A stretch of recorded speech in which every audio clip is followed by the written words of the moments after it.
believes in witchcrafts and superstitions. Okay, so here we are in this dream, right? The opposite of confidence is a form of fear. And it's really crazy how the devil will get you wrapped up. Because here's how my mind goes. Figuratively, to trust, be confident or sure. There is trust. When you're not confident that you can do what God said that you're going to do, you get fearful. You have to have self-confidence in what our role is in God's kingdom.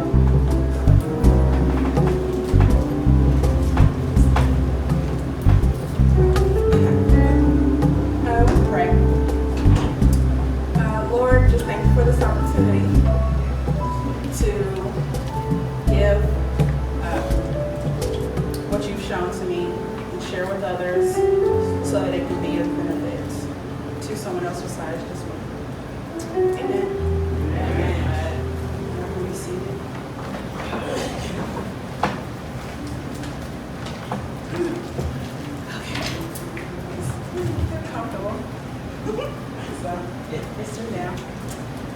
So,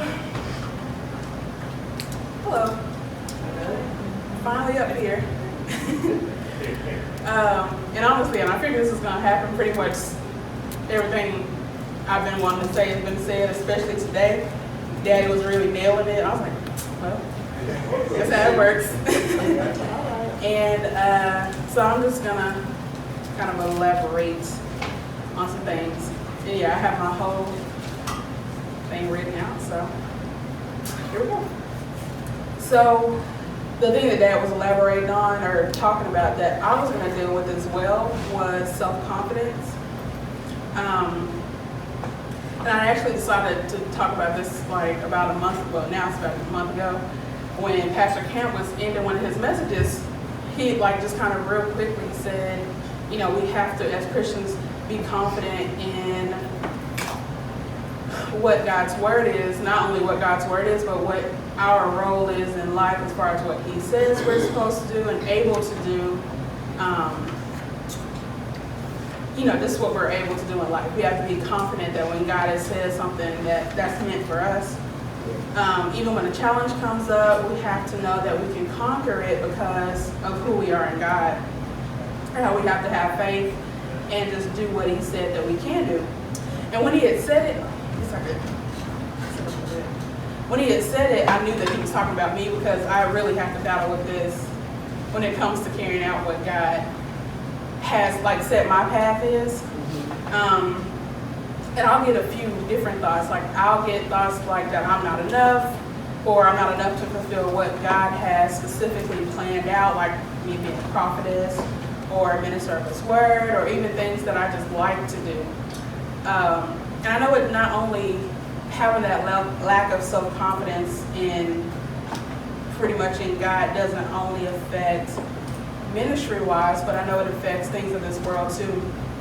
And what I mean about that, it's just things that God's equipped me with the ability to handle, like issues on my job, or when there are opportunities that may come up that I can excel, not being afraid to just go for it because you know who you are, not thinking that you're not enough, just going for it because of who you are in God.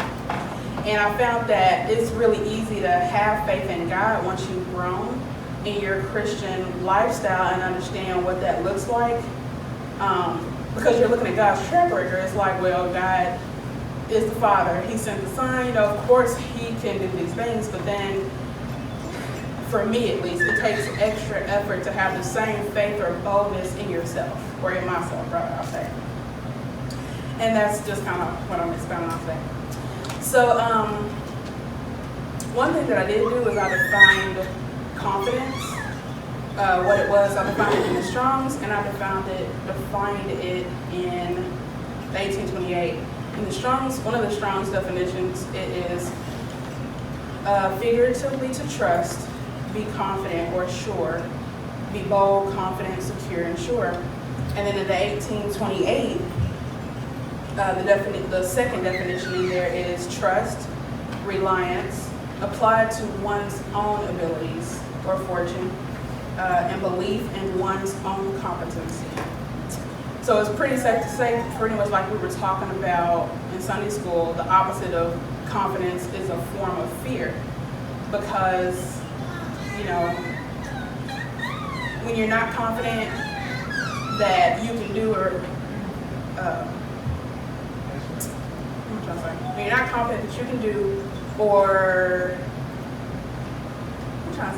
when you're not confident that you can do what God said that you're going to do, you get fearful and you don't fulfill what His role is for you.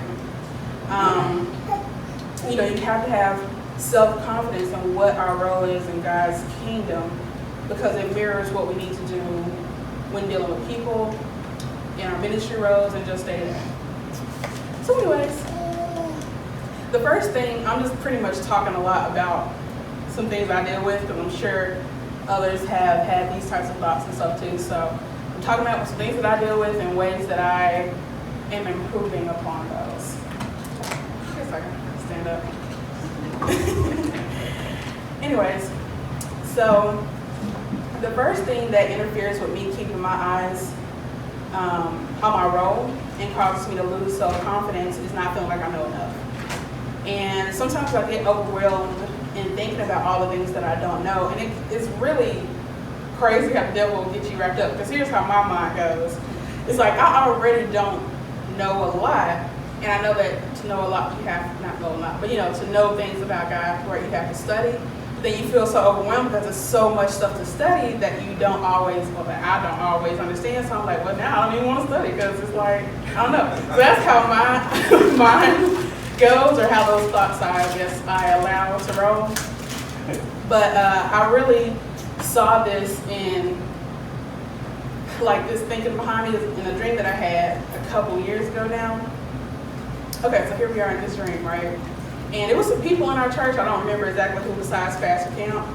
Maybe Terrell, I remember seeing his face. But anyway, it was our church. We were in this big building, and it looked similar to a mall setting, but it was kind of emptied out. And to the right of where we stood was 2 rooms. They were kind of dim lit, but it was just 2 rooms vacant. And Pastor Camp, he just cupped his mouth and hollered out in the mall, "Who all here believes in witchcrafts and superstitions?" And then these 2 women walking by raised their hand. They're like, "Oh, I do." And so he was like, "All right, go into these rooms." So each woman went into, one of the rooms. And it was about 10 or 11 of us, I guess, there. And Pastor Camp here just looked at us, and he was literally he just said, "Go get them."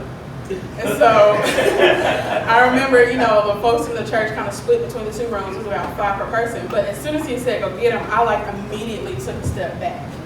Because I was first off, I was fearful. I was like, well, I don't know enough to be going in there and telling them anything. And then I was like, well, it's 5 of them per 1 person anyways. So they don't really need me anyway. That's what I was thinking in the dream. And I came and told Pastor Campbell about it, even though I knew it was about me. I was like, let me just tell him. And then I told him, he was like, it's not about me. It's about you. I was like, yeah, I know. But anyway, that's just an example. That was really showing me how I really do, not even deep down, it's I knew it already, how I feel about myself. And I already know that's definitely not how God sees us. And one place that came to mind was Ephesians 4. That kind of says, Ephesians 4, starting at verse 11.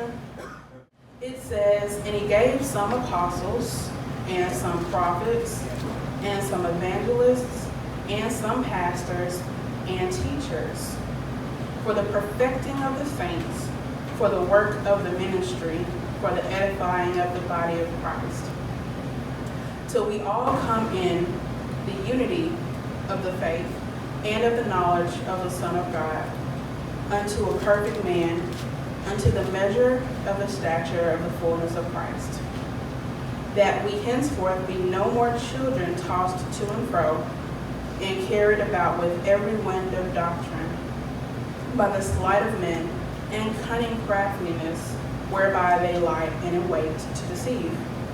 But speaking the truth in love may grow up into him in all things, which is the head, even Christ. For whom the whole body fitly," and this is the main part I want to go to, "for whom the whole body fitly joined together," meaning fitly framed, compactly and compacted by that which every joint supplieth, according to the effectual working in the measure of every part, maketh increase of the body unto the edifying of itself in love. Maketh increase, maketh growth to the body. So every joint has its own place to make the body as a whole grow even more so, to edifying God's word and such. So it doesn't mean that you'll always get it 100% right, but you have to be open to saying what you do know, not being afraid to say what you do know, and looking up the information when you need to. And you do also have to yield yourself to the Holy Spirit, because even if you do know a little, He'll bring that little up at the right time, and then you can help grow that little bit up that you do know, to meditate His word and study. But you don't have to wait until you know everything in the Bible, until you've done all this studying, to still be able to help somebody else. We're all important. Another thing that can make your self-confidence in God's confidence in you leave are the excuses that pop up in your mind that come from the enemy. It's really easy, I found at least, to find excuses for wanting to back out of what God's calling is on your life when you're looking at the wrong things. Another battle that I deal with that can kind of get in the way of me helping others and teaching is I do have hard time sometimes articulating correctly what I'm trying to say, which is why I literally wrote out the side comments and everything in this message, because I do have on the spot, I have more work to do, I guess, on finding the correct words. It's really a lot of the times because I am blunt and specific about a topic. I'm really focused. So when I say what I have to say about the topic, I mean, it is what it is. I don't do a lot of sugarcoating, or not sugarcoating even. I'm still working on making it look pretty for certain audiences and not just blapping it out there and leaving it, making sure it's understood what I'm meaning and all that good stuff. And I don't stop sometimes to consider how my audience is accepting the information that I give. I just kind of give it and be like, okay, you got it. And that's it. And honestly, that kind of came up this past week when dealing with my mom. Sometimes I don't articulate things as well, and sometimes some misunderstandings can happen. And it kind of got me discouraged again. And when I got discouraged this week, I was like, I bet you I'm actually going to be giving this message this Sunday. And I knew that was going to happen, so I was like, yeah, I figured that's what it is. But, yeah, I know. But one other place that I do this a lot that is really good, I'm getting a lot of practice on, is really in children's church. With the kids, it's really good. I do appreciate having two people back there because I'm learning from other people on how to really break down the word in different ways when one way may not work, or I understand the way, but others don't understand it.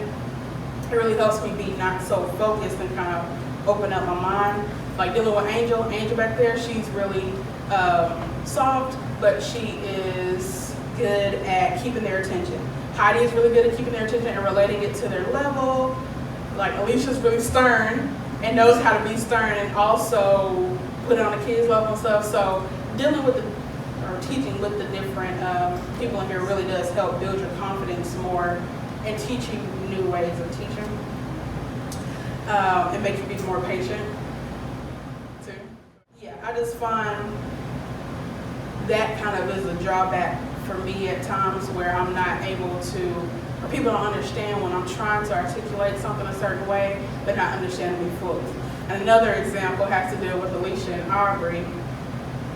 Every time at our dad's house, sometimes we get together, and as normal people, we play cards, And I taught Aubrey how to play gin rummy. I taught Alicia how to play gin rummy a couple years ago now. But every time we play, they have the exact same questions. They don't know what's going on. Like, it's the first time they play this game. I'm like, it's like, these are the steps. And they'll ask it multiple times.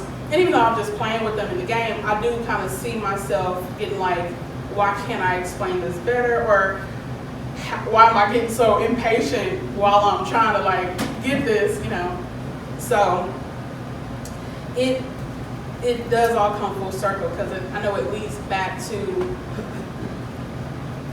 just having to just keep your focus, being patient, and just sticking with something until you get it, instead of kind of just saying, all right, I'm just going to stop telling y'all about stuff. Even when I'm at my job and I talk to people, and I don't like talking to people for that reason, but I'm good at it. But still, at my job, because customers that I take phone calls right now for a living. Thank you for my job. And, you know, it's good money. But, you know, people will tell you all of their business.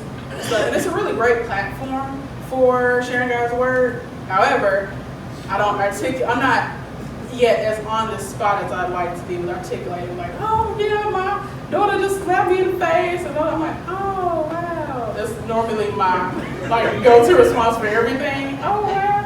Well, let's go ahead and get your bill situated so that you're good. So I'm trying to bridge the gap and being more personable as far as how God wants us to communicate, and trying to help his people, even if it's not like giving them a scripture, something really quick that could say, you know, well, God's still there for you, all that kind of stuff, without having to go deeply in it. So I'm working on articulating. So let's see. When you don't check those things in your head, and you keep focused on what you're not good at or what you have issues with, that will lower your confidence in yourself to deliver God's word or do what God wants you to do. That's what, you know, happens. But with God's help, of course, it gets better. And actually, there's a situation in the Bible I wanted to look at. When those excuses or thoughts come about you're not being good enough, or you can't talk right, or you're too little, I always go to Moses and look at him. So there's a specific part in Exodus 3. And we're going to skip around a little bit, but we're going to start Exodus 3, verse 10.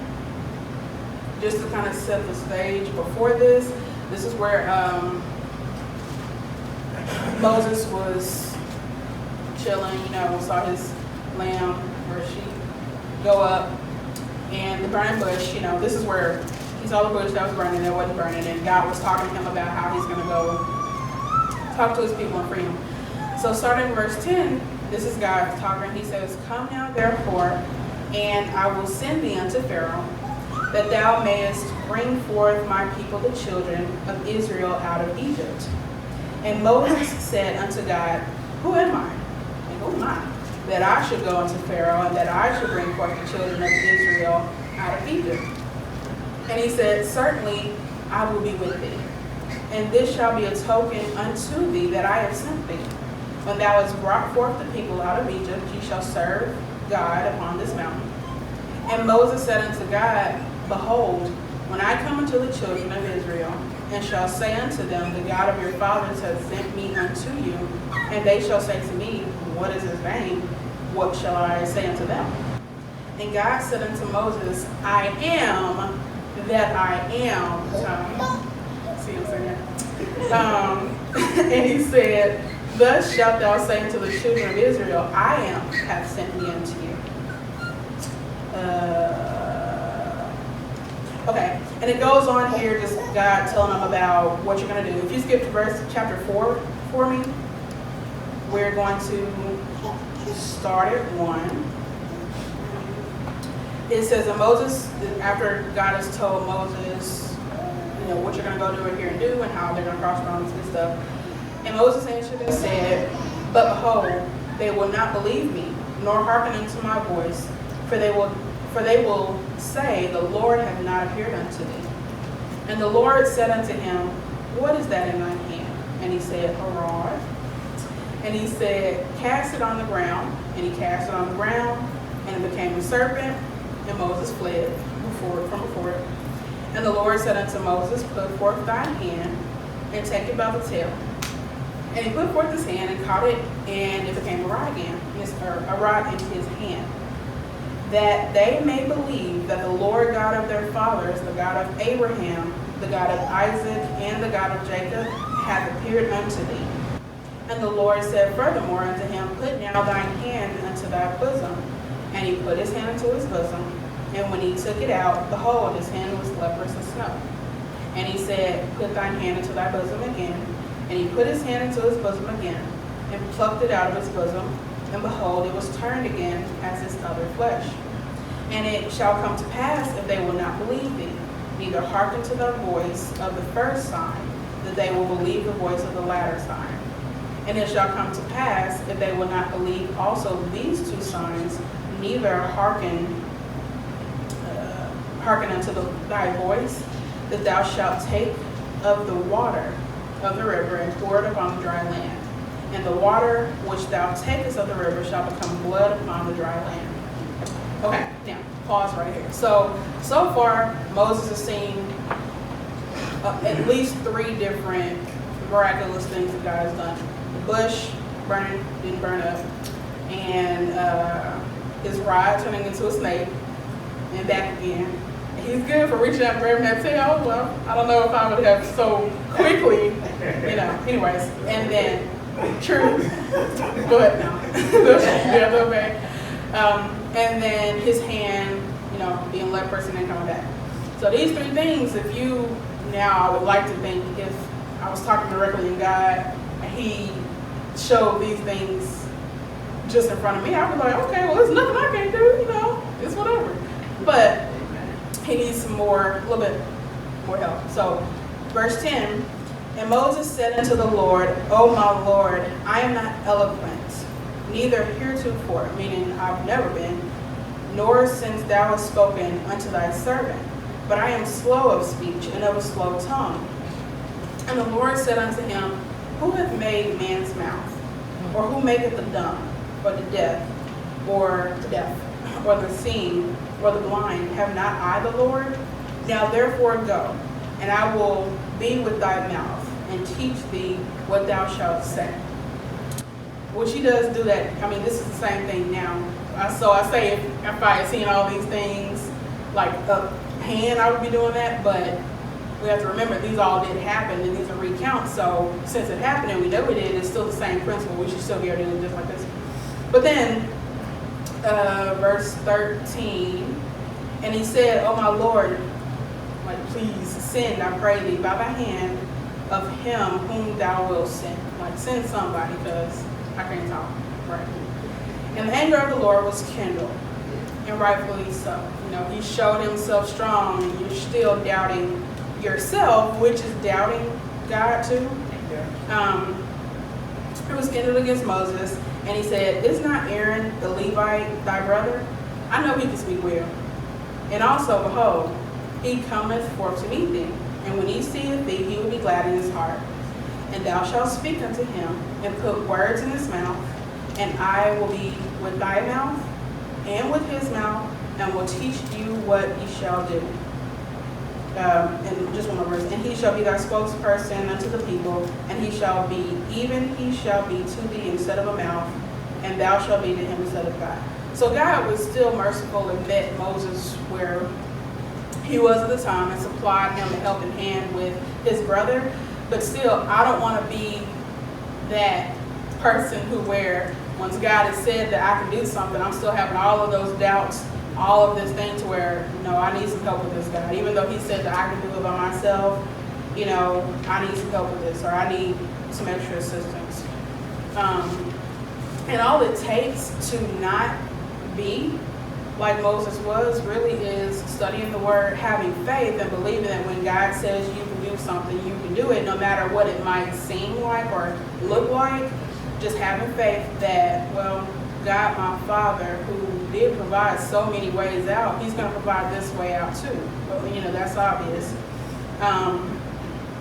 Matthew 10 is where I want to go as well, because that kind of also reiterates what I'm saying here.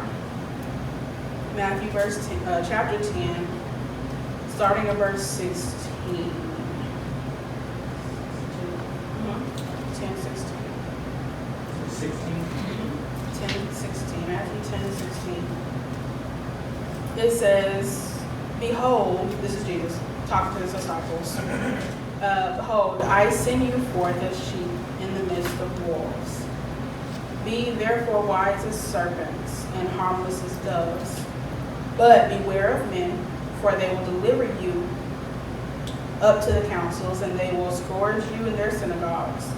And ye shall be brought before governors and kings for my sake, for a testimony against them and the Gentiles.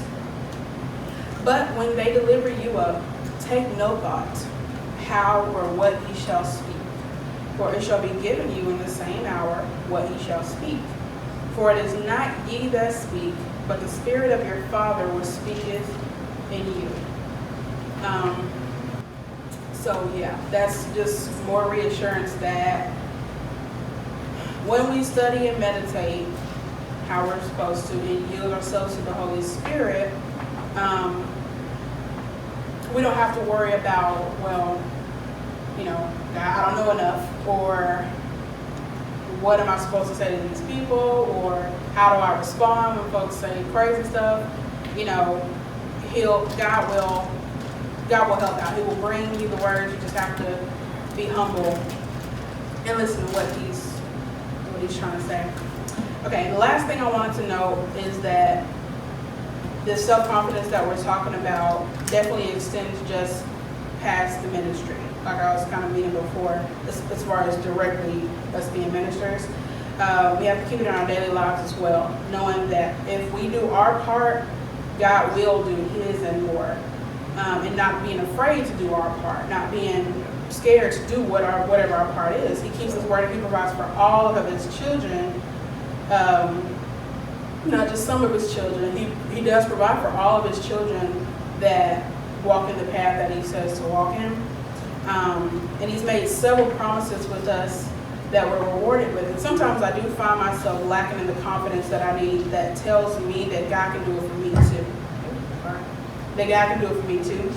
And what I mean by that is if I hear good news about others, I expect those things to happen. Like dump in the house, dump high in the house. I'm like, okay, that's going to work out. That's what he gave. And other folks trying to move up on their job, I'm like, okay, I expect that. But then when it comes to me, sometimes I do feel like I'm falling short of those types of blessings, or they don't apply to me specifically. And I know that God's not a respecter of persons, though. Right, yeah. And that it really, when you get deeper into those thoughts, like they were saying this morning when I had this in here, that it is pride, because the definition of being proud is haughty. One of the definitions of being proud has to do with haughtiness. One of the definitions of haughty is contempt. And then one of the definitions of contempt is worthless. Feeling worthless. So that's how it's linking to pride, feeling lowly of yourself, and thinking that you're the exception of all of God's great promises that he promised to all of his kids. It's like you ignore all, like, not me, But, of course, he does love us all. And I'll leave you with Philippians 4:13. It says that I can do all things through Christ, which strengthens me.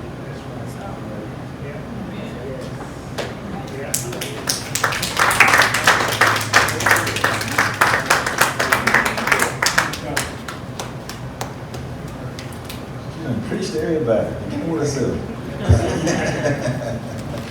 It's amazing how God will at times have us preach to ourselves. Now, did you believe what you preached? Candy? Oh, yes. Did you believe what you preached? Yes, sir. You're great then. Huh? I said, you're all right then. See, because everything you said answers the circumstance in which you find yourself. It's just a matter of, as you said, you think on the right things. And when you find yourself thinking on the wrong things, stop yourself and get your mind refocused. See, as long as you've been around here, it's going to be a lot easier for you, but you're getting there. And it is easier than what you think it is, but you hadn't really thought about how easy it is until most of them talking to you. And did you notice how well she expressed herself? That's like I don't this. That's like Eve telling God, you made me ugly. Well, we know Eve was not ugly. You see. Or whatever, you know, that is not true. But the person can't see it, you know. But when you stop and look at where you are, as you said, and meditate on the right things, then the mind, as David points out, it gets changed. And as you said, it's just a matter of spending time as you thinking on the right things. And I'll say this very briefly, like then we're going to get out of here. Is that when I was where you were when I first started ministry, as you heard me say, my thoughts had I found myself going the wrong way in my thought life because I hadn't learned how to stop myself. Then he'd ask me a question. Because he's on the inside. Everybody say he's on the inside. He's on the inside. So he asked me, I heard it come up. He asked me, what are you? And I stopped and said, I'm a believer. He said, what do believers do? And I had to stop. Remember Mark 16, you know, well, believers do this, and this. So without realizing it, as I look back briefly after that, since he knew I didn't know, then he posed the question to get my mind going in the right direction and think on the right things. And that movie, Cinderella Man, came back to me. You got a copy of it, Dave? Yeah.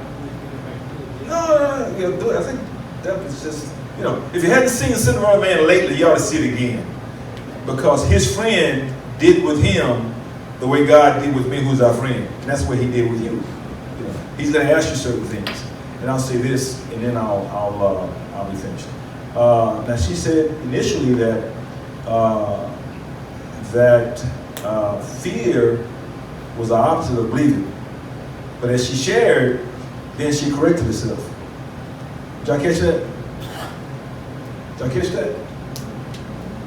So if we got believing over here, what's over here the opposite? Unbelief. And that's what she said as she got into a message. But then as she explained herself though, she said, because I didn't believe, then I got into doubt. And that's where the fear comes in, from the doubt. Remember when they were walking the water and Jesus Peter was walking the water, and he pulled Peter up and said, oh, thou of little faith, where? No, because he knew he had to get in doubt someplace. So sometimes we know more than we think we know. But you corrected yourself as you shared, because then you were explaining the sequence as to how it happened, but you hadn't really thought about it in order to see exactly and be fully persuaded that what the opposite of faith is unbelief. But because of unbelief, people get into fear, yada, yada, yada. It escalates then. And so it's simply as you talk. Believe in what God says. Believe in what God says. When you find out what he said, you believe it. You see? And so, as you meditate on those things, then the confidence builds, and as well as, see, God did what he did to me. I couldn't talk to people like I'm talking to you and start a conversation, so what did he do? He sent me to work, making my living, providing my family, and meeting folk all day, every day, knocking doors. That's why I'm trying to get better so I can get out of variety. That may be the God, maybe the job he's going to bless you in more so. But see, you get practice every day, all day, like I was. I made 20 presentations a day, at least. So I got used to meeting strangers, starting a conversation, controlling the conversation, making a living.